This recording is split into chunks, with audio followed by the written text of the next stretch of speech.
Hi! Omega Khaos here again, with another online tech profile, and this time I am finally showing my updated Red Eyes Black Dragon deck, of course with the new support from Clash of Rebellions and Dragons of Legend 2. So yeah, I have tested this deck for quite a long time. I went through many different variants, but I think this is the best one, so far at least. But I'm still, of course, working with this deck. It probably still needs some work. So let's go over this deck. First, of course, Red Eyes Darkness Metal Dragon, staple for pretty much almost all of the dragon decks, and especially in this deck because it's a Red Eyes monster, of course. Then one Red Eyes Darkness Dragon. Some might wonder why I'm running this card, that it's not really that good at all, but I really like this card so I can't leave it out. Of course it was used by Fubuki Tenshoin in the Yu-Gi-Oh! GX series, and it is my favorite Red Eyes card.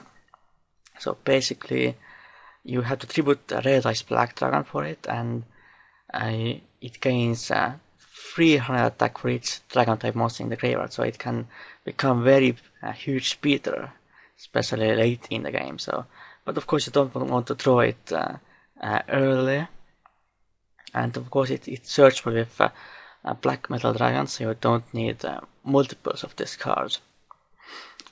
Then one Red Eyes Black Red Dragon. It's a new Red Eyes monster. It's pretty good. It's a Gemini monster, and of course its effect that if this card is attacked or was attacked, you inflict a 2400 damage at the end of the battle phase. So it's pretty good, but I only run one of it because I don't want to have too many high level monsters in this deck, because I already have so many, so otherwise you're going to draw very badly. Then of course two of the original Red Eyes Black Dragon, of course good as fusion material for Red Eyes fusions, and of course yeah, I don't think there is much to say about this card. Then one Metro Dragon, so I can summon Metro Black Dragon. Again, it's more for fun than for competitive reasons, but I really like Metro Black Dragon as well, because of the first Yu-Gi-Oh! Movie ever, even before Dual Monsters. And then of course once someone's cool, so I can summon the Black Dragon Archwind, the new fusion monster. But only one, because I'm already running a Meteor Dragon, so I don't want to death throw it. Then two Red Eyes Tracer Dragon. This one is not released either in Clash of Rebellions or Dragons of Legend 2, but it's released in a special pack in the OCG, so I have no idea when we get it, but it's a pretty good card if a level 7 lower Red Eyes monster or multiple monsters are destroyed by an opponent's attack or card effect sent to the graveyard, you can spell summon this card from the hand, and then you spell summon those monsters back to the field. So it's pretty good. Its second effect is not really that good. You have to tribute this card to normal summon Red Eyes monster in addition to your normal summoner set, but of course this effect is not really good at all, because you have to still tribute for your monsters. Then one Red Eyes Wyvern, pretty good card, and not really that needed anymore, but I think it's a pretty good deck card. It's good for rank 4 plays as well. Then 3 Black Metal Dragon. You equip it to your Red Eyes monster and it gains 600 attack, and if this card is sent from the field to a graveyard, you search for any Red Eyes card from the deck. So it's a very good card in this deck and very necessary at 3. And you can also revive it with Kinkabaya and then go for Beast Eyes Pendulum Dragon and get the search. Then 3 the Black Stone of Legend, which is basically lone fire for red eyes monsters, except you only have you can only summon level 7 or lower red eyes monsters. So, but still pretty good. You can also get it back to your hand by shuffling level 7 or lower red eyes monster back to the deck. But of course, you cannot use both effects in the same turn. You can only use its effect once. Then 2 Protector of the Shrine. It's pretty good. You can treat it as 2 tributes for a dragon type monster.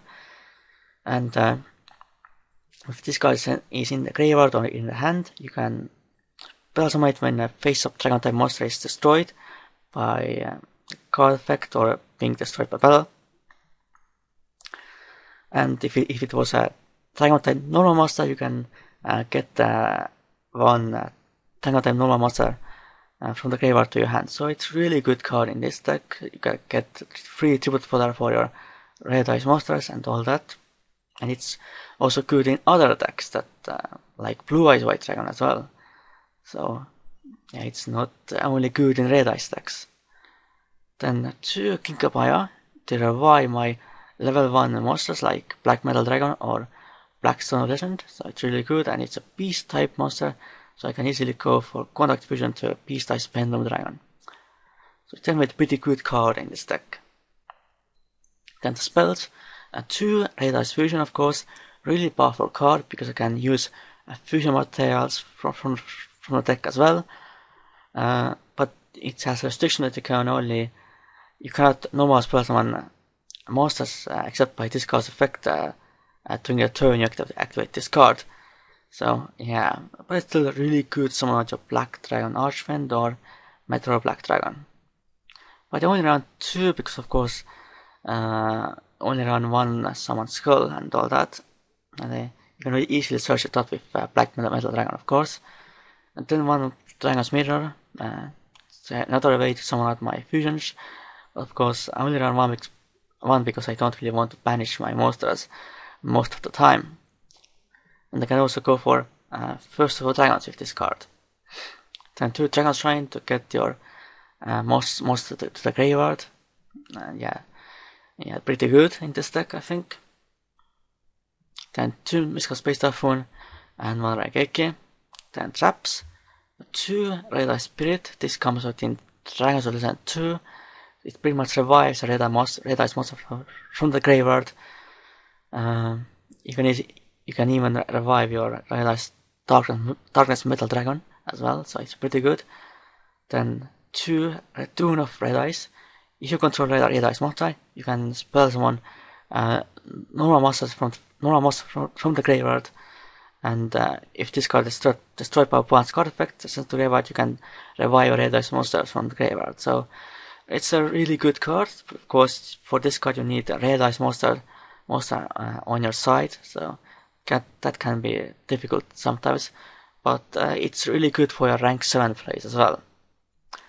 The other taps pretty much staples. Solemn Warning, Vanity's Emptiness, Composure Evocation Device, Bottom Step Hole, 2 Mirror Force and 2 Fence Chain.